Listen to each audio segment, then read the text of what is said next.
But first, the U.S. media's narrative about President Biden.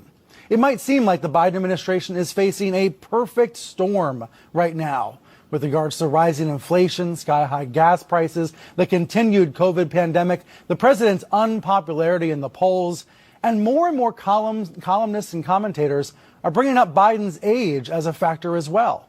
Right now, some liberals see a pile-on going on. Conservatives think others are just catching up to where they've been all along about Biden. Even standard photo ops seem to be going sideways for Biden right now.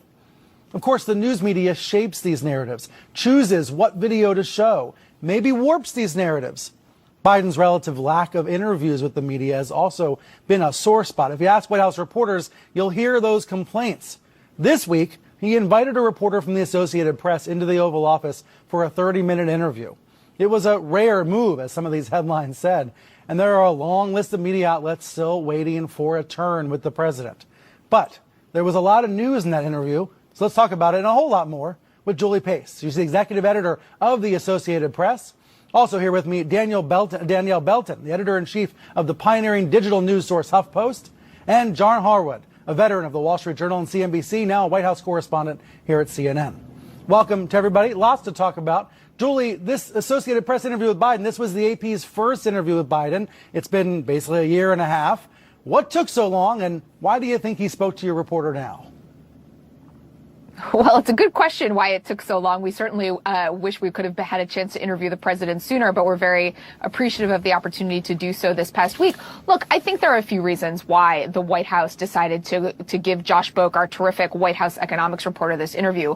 One is exactly what I just said. Josh is an economics-focused reporter, and this is a moment when the White House realizes that economics, the way that people are feeling about their own personal economic situation, that is probably the most urgent situation facing voters heading into the November elections.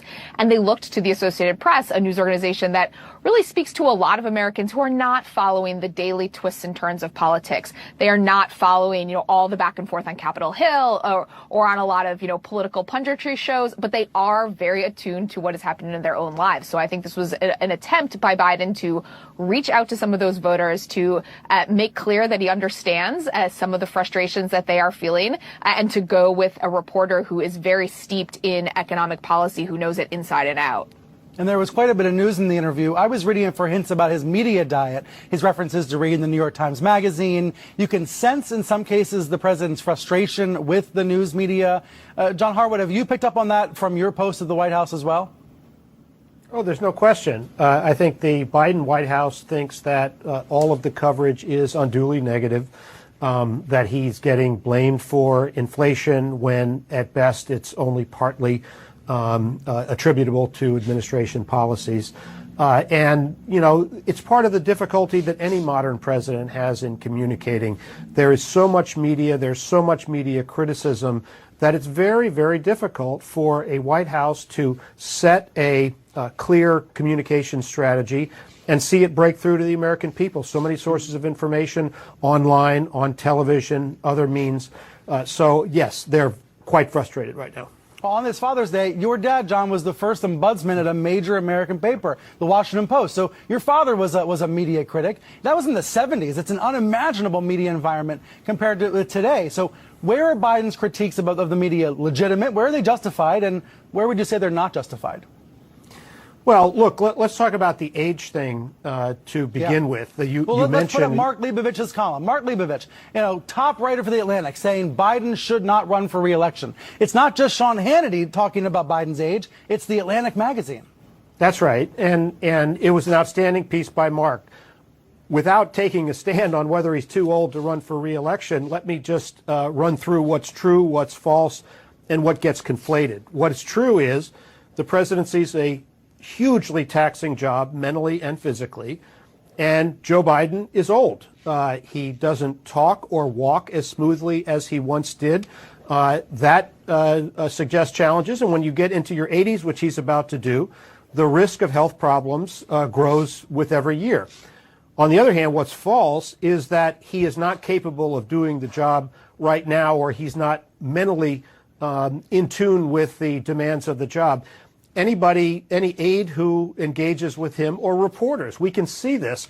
The gears of his mind are working. That's an issue pushed by right-wing media, but it's not correct. And what gets conflated is this. President Biden is in a weak political position right now, and because he's old, people think he's weak because he's old. His biggest political problem right now is $5 a gallon gas. Right. Gas is not $5 a gallon because Joe Biden's old.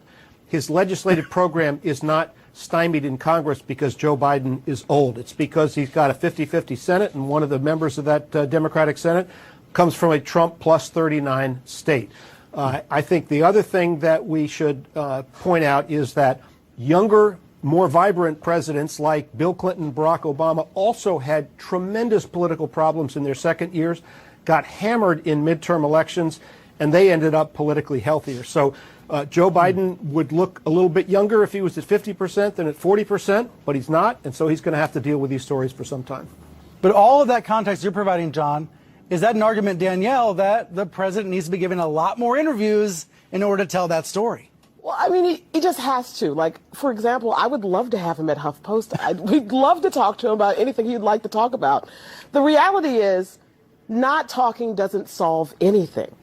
Like, you can not talk and you can prove that you're not willing to fight, and then you can lose the midterms and then possibly even lose in 2024. You have to maintain being proactive. You have to be aggressive. You have to stay out there, because it's not like, yes, he's very blunt and gaffe prone. Like, that's the reality. But not talking doesn't change the reality. Not talking just makes him not part of the news cycle, not part of the story, not controlling the narrative. And I like the reality about what Biden can control and cannot control. He can control how much he communicates or not. He cannot control, and John Harwood, this is a point you made in one of your CNN.com columns, he cannot control the Fed actions or the minutia of inflation. You pointed out in one of your columns, the Fed doesn't have daily press briefings, but the White House does.